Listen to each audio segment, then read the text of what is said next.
Jeanette Lira here with Untamed and Unapologetic, and I have our vibrant, lovely Dr. Renaisa Anthony with us today. Hello, Jeanette. Hello, everyone out there in the amazing Spotify and YouTubeverse. Yes, I am so excited that you are on our podcast today.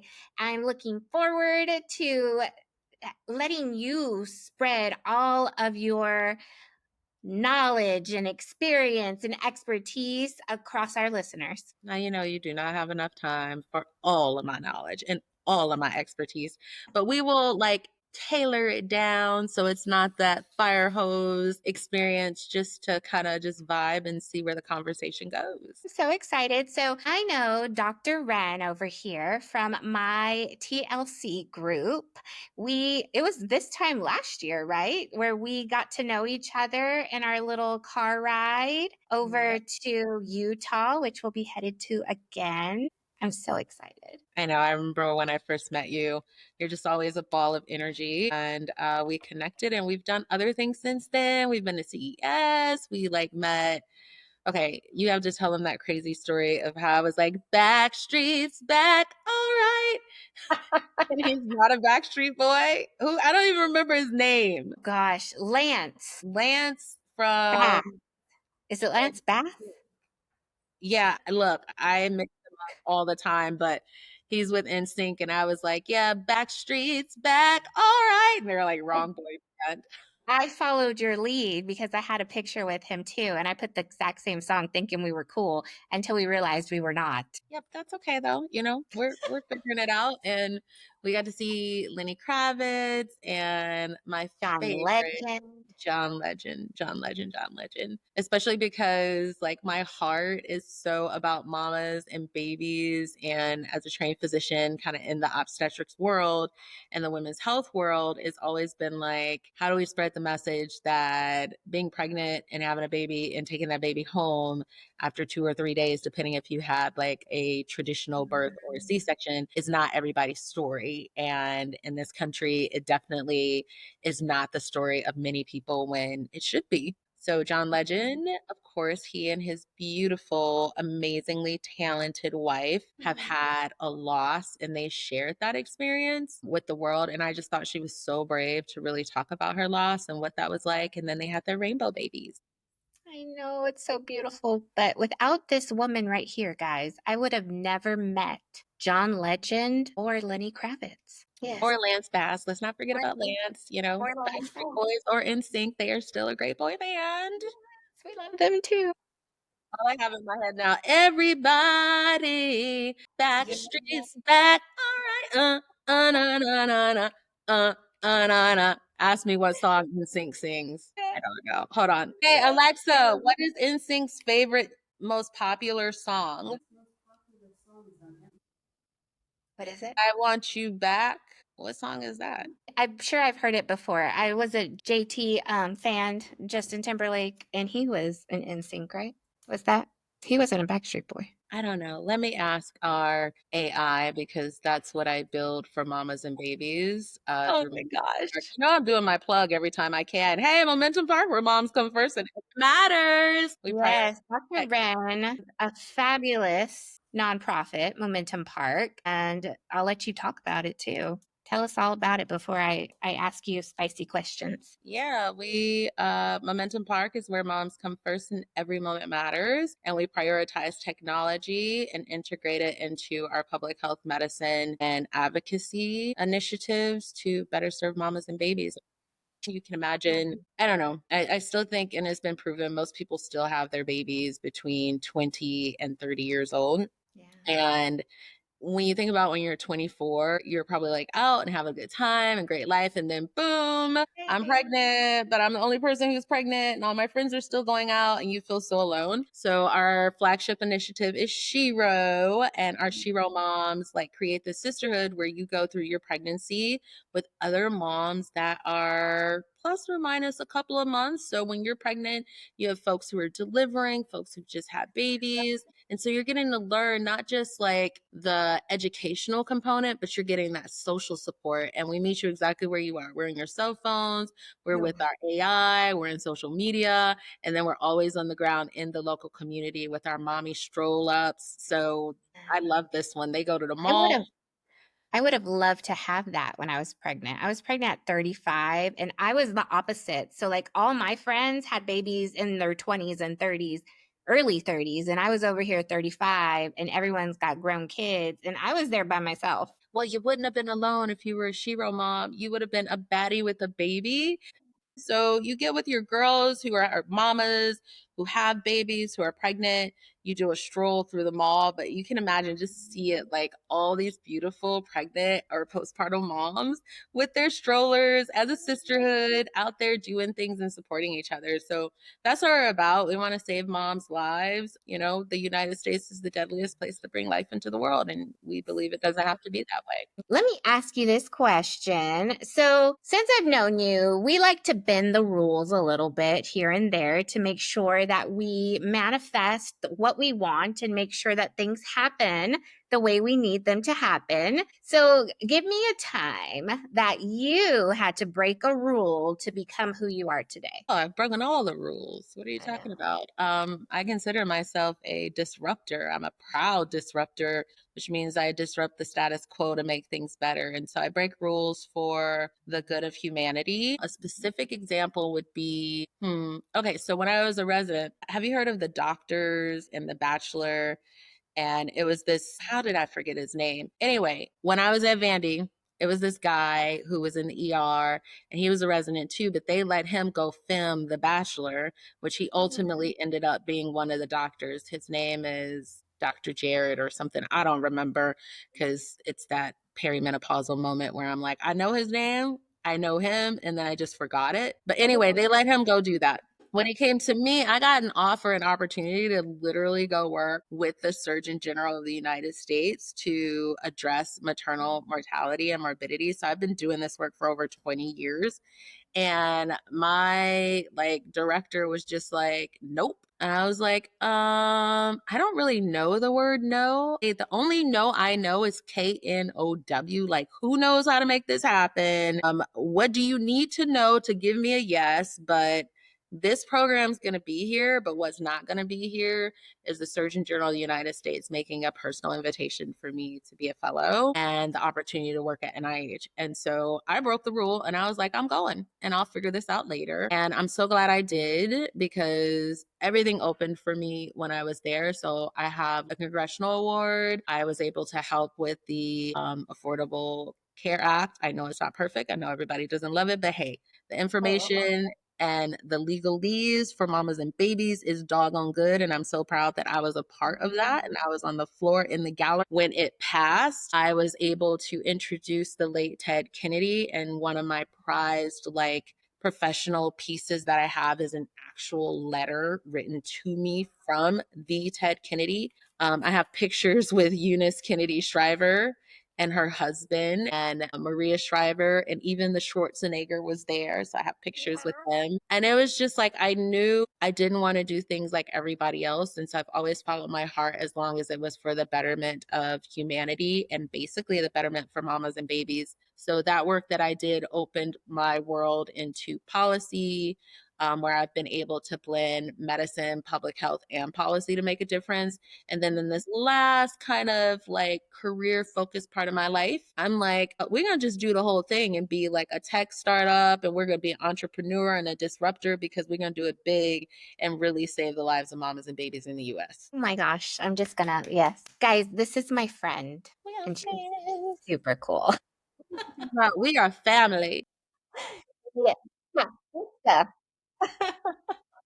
No, I absolutely love all the work you do and all of your passion. But a lot of our listeners are learning how to use the word no, or learning not to take no for an answer when it's something important. So, how can we guide them, knowing the Dr. Ren vibe here? How would you guide them to learn how to say no or learn how to speak up for themselves? Because I know for me, like it took me years to be able to say no because I was a people pleaser. I wanted to please everyone. I needed everyone to be my friend, and I wanted everyone just to like me. And so it's taken me, I'm 41, so probably the last 5 years to like grow some balls and say no. You grew your ovaries. You didn't grow any balls. You discovered your ovaries.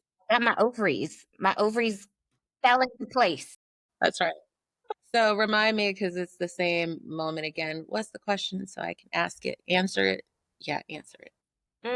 How would you guide a woman who is at that place in her life that she's ready to take the reins and lead for the first time ever and not have to please somebody else? Oh, goodness. That comes with experience. I think as women, we're naturally wired to be a pleaser and externally identify our self worth through others instead of like literally self worth is how you self care and self value you, not Mhm. anybody else. And now I'm at a point in my life where I don't give seven F's about what somebody else thinks. And you know, you've experienced where you're like, I don't think we can go back there. And I'm like, it doesn't say we can't. Let's just go. You're Like, like, let "Do you them see tell this? me It says no. doctor, doctor." And I just walked through. It happened like I just went to Beyonce and I had a ticket on the floor. But I was like, I want to be up at the stage. I just walked up there and just act like I belong there. I mean, I Mhm. was by myself. I don't think you can do that with a group of people, but I roll solo sometimes, especially when I want to open doors or get into places that most people won't get in. And then I don't ask for permission. I just know how to apologize later if I need to. But you asked a good question about how do you say no? I play tennis, and I think this is a great lesson that I learned. So basically, I put the ball in someone else's court. And then when they punt it back to me, I put it back into their court. So if someone asks me something that I don't want to do, there are a couple of things I will do. I will punt the ball back in their court and ask them a whole bunch of questions that they most likely are not going to follow through. And then it's on their side why I didn't do it. Mhm. The other thing that I'll do is delegate. And I will literally say, like, hey, it's important to me to deliver an excellent product or an excellent experience or an excellent result. And right now I am dedicating that energy to this, and that. So I wouldn't want to drop the ball with what you're asking me to do, but I do believe that this person might be even better and I would ask them to. So I I'll love that. delegate that to someone else and then say, if you want an excellent product, I can't give that to you right now, but this is another person. So I kind of co solve it with them and direct them in a different direction. Mhm. But I think like it's easier to do that professionally and not as easily personally. So I've gotten really good professionally at turning stuff down and knowing my worth. And like, if you can't invest this amount, then it's not really worth my time. I don't say it like that, but it's really not worth my time. And I'm about to play tennis one way or the other because I'm not doing it. But it's still a lesson in progress when it comes to like my personal life. Yeah, I think it's a little bit harder because we don't want to let people down, whether it's like a mom or a friend or I don't know, a sibling or something. Like we want to please them still because we love them, but then you're also not doing yourself a service by saying yes all the time. I am that person who likes to help, and I have tried to help people when they didn't set up an appointment, right? So I'm moving into that now. Like, if you didn't set up an appointment, if you didn't ask me specifically to help, then I'm no longer putting myself out there to serve unless you're part of my company. So in my personal life, I found people and I'm like, oh my gosh, I just really want to help. And then I put myself out there and I'm like, move into my house, or oh, you don't have anywhere to go? Come here. You can stay here, and then regret that. Or I'll help you get into school and then get you into school and then you drop out. Then I'm like, oh my gosh, they didn't even ask me. I offered. So I have learned this from Lauren, and we both love Lauren. And it's that whole thing that she says when people are drowning. I think she gives the example of a plane goes down or a boat, I don't know, sinks. And then it's all these people, and many of them can't swim, and some of them are drowning. You can swim, but you can't take everybody with you. Who do you save? And that's been so powerful for me in the past year since I learned it, because who do you save? And she says, do you save the ones who are drowning? And before I would have been like, yes, because they're going to die. You gotta save them. And it's like, if you save them, you're gonna die too, because they're gonna pull you Take right you down under. with them. Yeah. Exactly. Or do you save the ones who have their hands up? And I have traditionally looked for people who didn't have their hands up, because I'm like, oh, they'll figure it out. That person needs me most. And then they bring me down with them. Right. So now I am in my era of who has their hands up. Because if you got your hands up, I'll step in. If you don't have your hands up, then I'm at the point where it's just like, I can't save everybody. And I've probably shot myself in the foot a couple of times by saving those people who didn't have their hands up. Well, I think the ones that don't have their hands up are already in the mindset that they're going to fail because they're not even asking for help, Mm, right? very powerful. Or I've had people who have like decided to fail. Like I had one person who told me that they were having like this housing situation and they had a child. And so my heart was out there because, of course, they had a child. So part of my heart was really drawn because of the baby. And I remember when they said, well, I'll just go to a shelter. That was kind of like before they even asked for help. It was they were willing to go to a shelter. And I was just like, you cannot go to a shelter with a baby. Come stay with me, get on your feet, and I am the one who pretty much pushed it. Like, no, no, no, you don't have to do that. I'm going to help you. I'm going to show you. We're going to come up with a whole list. I had whiteboards everywhere. Like, okay, this is how we do here. And then I'll add you to my credit card and it'll up your credit score. And let me just tell you, like, the chaos that ensued, where I didn't even want to come to my own home, was just like, why did you do that? They weren't asking for help. I wanted to help, but they weren't necessarily ready to receive that help. They just left everything that I ever bought them. And I just thought it was really sad, because I'm like, it doesn't hurt me one way or the other. But for you to take that from your child when it was a gift for your child, like, tells me that person didn't have their hand up. And that's what happens when you select to serve or support someone who doesn't have their hand up. They're not ready. No, and it's really hard. I mean, for me as a therapist, you're a doctor, we're natural caregivers. Like we want to take care, we want to heal, we want to help. And I think for us, we learn the hardest because we want to heal everyone and we want to help everyone. And so we do it, but then you get hit with the ones that didn't really want help because we want to help everyone. And I'm coming to the realization that people are in the situations that they're in because of the decisions that they've made in the past. And you have to be ready to make a different decision. And when you have your hands up, that in itself, like you were saying, some people won't even ask for help, but when they put their hand up, they're making a different decision saying, I'm ready. I may not know what to do, but I do have someone here who's willing to help me co-solve or get to where I'm going to go. Yeah. And I can definitely relate to that, especially this year because I had never asked for help my whole entire life. I was like, I got this. I got this. I built my own business by myself. I got this.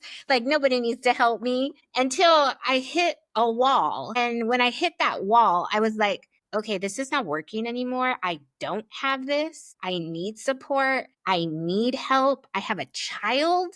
I have a mortgage. I have staff that depends on me paying them. I'm like, I can't do this by myself. And that's when I had to switch my gears to be like, Jeanette, you need to ask for help. Put your hands up. And the moment I did that, I was met with so many people that wanted to help. And to let people help. For that woman who you asked that question, I think of myself like a decade ago, if someone like wanted to put my luggage up or whatever, I'd be like, oh no, thank you, I got it. Or like want to do something, there was something about I got it. And when I experience like, no, let other people help you. I do have it if I have to. Like I'm putting my own luggage up. I can open my own door, but I shouldn't have to, especially if someone's offering, like give them the blessing of letting them support and serve. So every time I fly now, when it's a gentleman or somebody else, I mean, usually I won't let a woman do it and they don't ask, but it'll be a man that's like, oh, can I help you? And sometimes it's like little old men want to do it. And Yep, I'm like, I love them. thank you so much. I said, look at you trying to, oh, you must have gone to the gym today. And it just lights them up, right? So some people get lit up by serving, and I just let them do it now. And another example, like it's been a long time, as you know, that I've been in a relationship. But my last relationship, what I miss most about him is Costco. Ask me why I miss this man and what it has to do with Costco. Tell me why. Tell me why. Okay. So as this baddie, okay, I'm Dr. Ren A. Boss Bay. I'm used to doing things on my own. It's just me. And I met this guy, and this guy was all about like taking care of things. It was so nice. Not that I can't feed myself, I can, but he would feed me. He would plan the most amazing dates. But my favorite was Costco. This man would go to Costco with me, and our first arguments were about me grabbing the cart. He was like, stop touching the cart. I've got the cart. And by default, I kept it. Next thing I know, I was like pushing the cart. He'd just stand there and look like, look, see all the men, all the daddies in Costco, they push the cart. I was like, okay, okay, okay. I'm not, you just got to remind me because I'm so used to pushing my own cart. Then we get up to the like checkout, and then he pulled his credit card out, and I'm like, what are you doing? And he was like, I got it. And I'm thinking, all this stuff is for me and the dogs. And he's like, I got it. Don't worry about it. I was like, oh my gosh, I've never had someone pay for my Costco. This is so nice. But then I looked around and saw all the other men and the families and the daddies, they're paying for Costco. Paying for Costco. Then he rolls that card out to the car, and that was like the best gift. I'm telling you, the man planned amazing dates. But nothing compares to watching this man get all that stuff out the car and put it in the trunk. And then when we got to my house, getting it out the trunk and bringing it into the house, I was just like, hallelujah, hallelujah. And then when we broke up, every time I go to Costco, I'm just like, Sad. should I call? No, no, you don't need to be with that man. There are a lot of other issues, but I surely do miss Costco. So it feels good to let somebody else do things for you. And it took my mind off all the things that I deal with every day. And a dog mom. Yeah. Shit. Nothing like this. And it works. It works. I wish I had one of those for my kid. I have one barker, and when we go to the dog park, he will bark nonstop. So I literally have to put him in the trunk. I put a nice little light in there, and I put him in the trunk till we get to the dog park. And I said, I don't think you can do this with kids, but I can do it with my little dog for the 5 minutes till we get to the dog park. And then I open it, and then he's barking again. But now we're at the park, and I don't have to hear him do it in my ear the entire time. Yeah, no, it probably wouldn't work with the kid then. I think Barrington will allow that. Oh, hello. I like to ride in the trunk because I bark too much, and I got my bark collar on. Oh my God. He's my special needs baby, but we love him all the same. I just know King Louie. I just know these guys from afar. Yes, King Louis is not my barker, and he is overdoing his own thing. He knows I'm working, so he won't be barking. Yes, but talking about people doing things for you, I never knew how good it would feel to say yes to somebody when they ask you to put your luggage on top, because now I travel with my carry-on, and so I take it with me so I don't have to wait afterwards. And when they ask, I say yes because that is so nice. And I'm waiting for a man to do Costco too. Maybe I'd go to Costco. I don't even go because it's hard to push the darn cart. Yeah, it's lots. When I go now, I notice like the men and their families, and I'm like, I'm the only lady up in here pushing a cart. I don't have a husband. I don't have a man, but I don't want the problems. So if I'm gonna have a man or a husband, you got to come without the major problems. Yes, yes. At least meet us where we're at. Like I got a little bit of problems. I just need you to have this exact same amount of problems that I do, but the opposite, so you can help me and I can help you.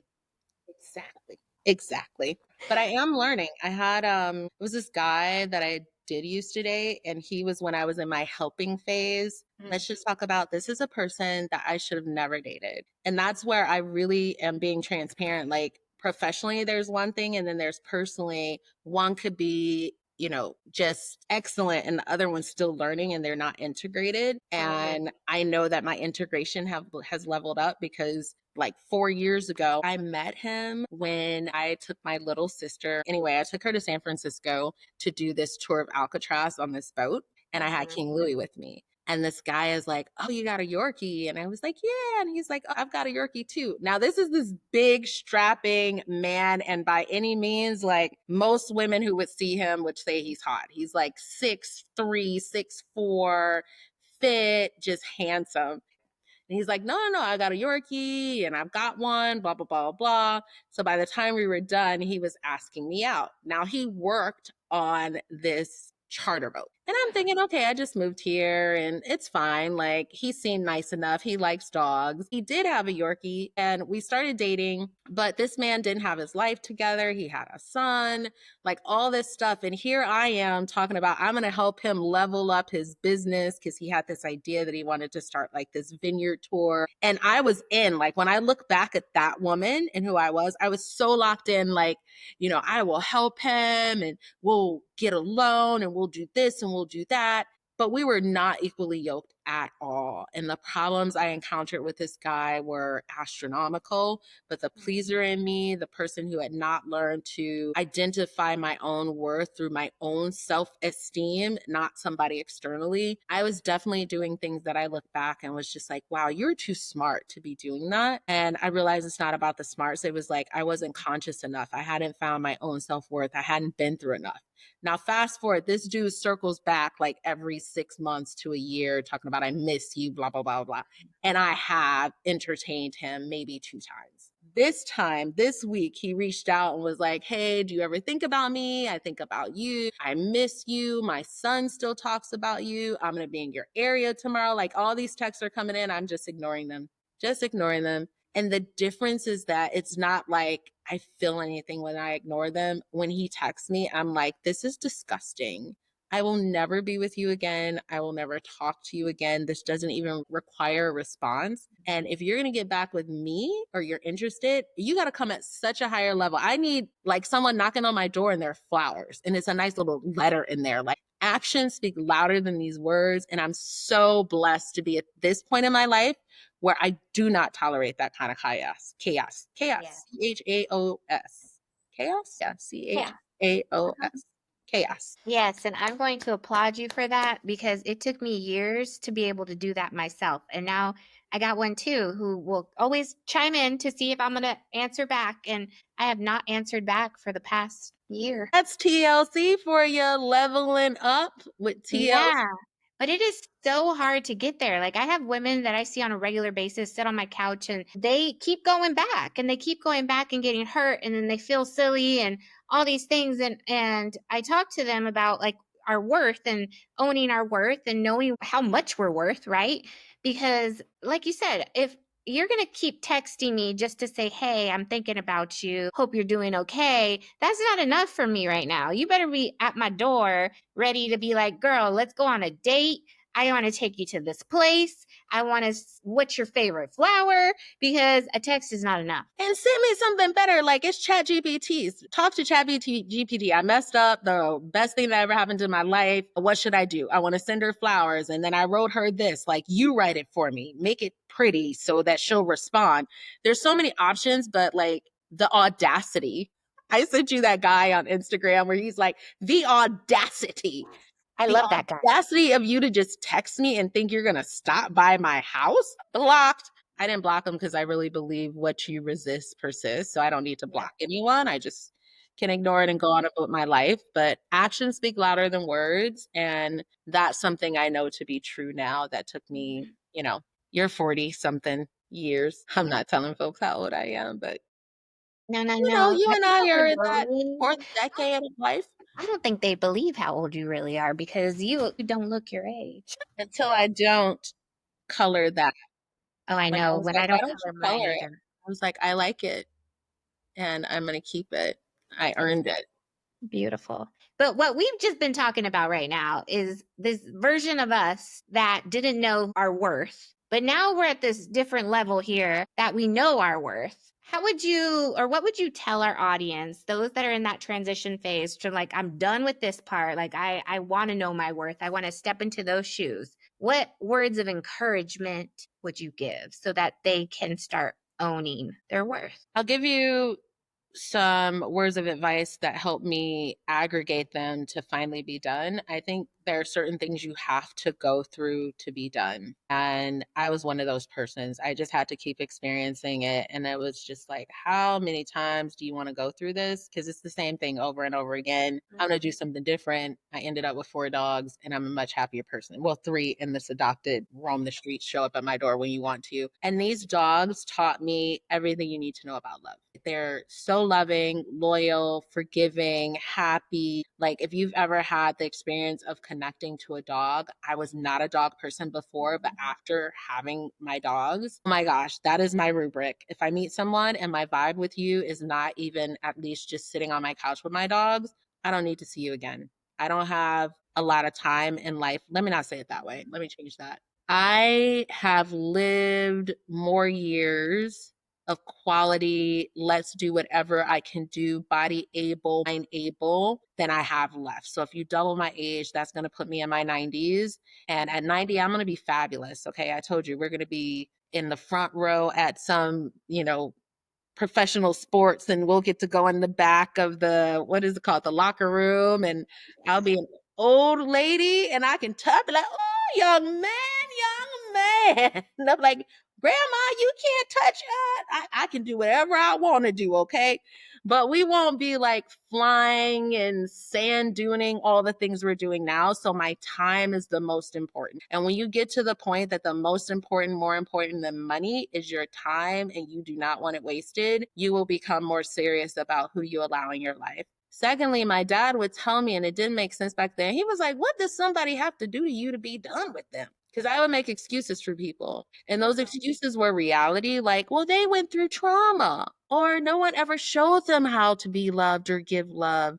Or I know that he means no, it does not matter. Let somebody else do that. That is the reason for the behavior, but the behavior is what matters most. Not the words, not the reason, but the behavior and the outcome and the impact it has. And then I got advice from one person, and it was during a really dark period in my life when I literally did not want to get out of bed. And I was so frustrated. Like, I'm tired of people telling me about this self love thing. How do you do it? Do I do 7 jumping jacks, turn around 4 times, do a somersault, which I'll have to learn how to do? But like, I could become a doctor because it told me 1, 2, 3, 4, 5, 6, 7. This is what you have to do. What do I have to do to get this self? You got to love yourself, whatever that means.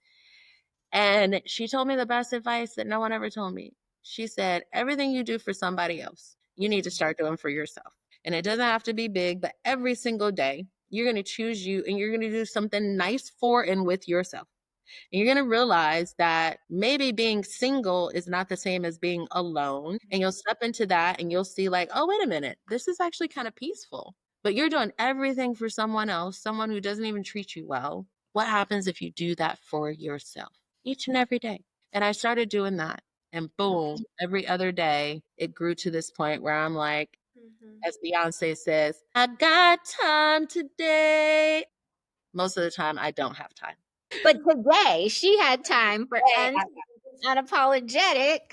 And we are so happy that you came on and gave us so much valuable information. And I would say to wrap it all up here, and then start doing things for you. this is a great example. This I have wanted for quite some time. And I was like, when I get married, I'm going to let him get it. When I get married, I'm going to let him get it. And then I waited and I was like, I'm not waiting anymore. Like, I've worked really hard and I've worked really smart, and I'm going to start doing things for myself, because when I look at it, I'm like, I have invested more than this was in other people, AKA men that I loved or thought I loved, and wouldn't do it for myself. And once I saw that, I was like, no, I'm going to do for myself. And so I finally got this. I had to wait 2 years for it. I'm so happy with it. I love it because it reminds me that I am worth it. I'm worth it. I'm going to invest in myself first so that I can invest in love in others. That for you. And I love that I know you because I didn't even know what this type of jewelry was until I met Dr. Ren. And so now I have new goals in life when it comes to jewelry. I'll maybe get some real ones someday. You will, you will, you will. And I it's just, everybody has their thing. Some Yeah. folks love cars. Like I don't even own a car. I rent a car when I'm home. I'm barely home. I don't go very many places. I have a dog mom life. And I like it that way. But for some people, it's about the car. Get what you love, get what you can afford, and be happy with Mhm. it and don't apologize. Be unapologetic about it. For me, I grew up in poverty. Housing stability was an issue. I grew up watching people being evicted. I grew up with a mom that we would be driving and she'd be like, "Ooh, that looks like good trash." And we Mhm. literally stop. And I was like, this is so embarrassing. But it was people who were evicted and we're going through their stuff, getting it because my mom was like a single mom raising all of us, right? And I just said, home to me is the most important. I want a big house, not that I need it all, but when I wake up and I have a home, that's what means something to me. And before I got this home, I was literally like in the worst relationship of my life, had to flee that. That's why I said there's no way in an hour you're going to be able to capture All the everything things.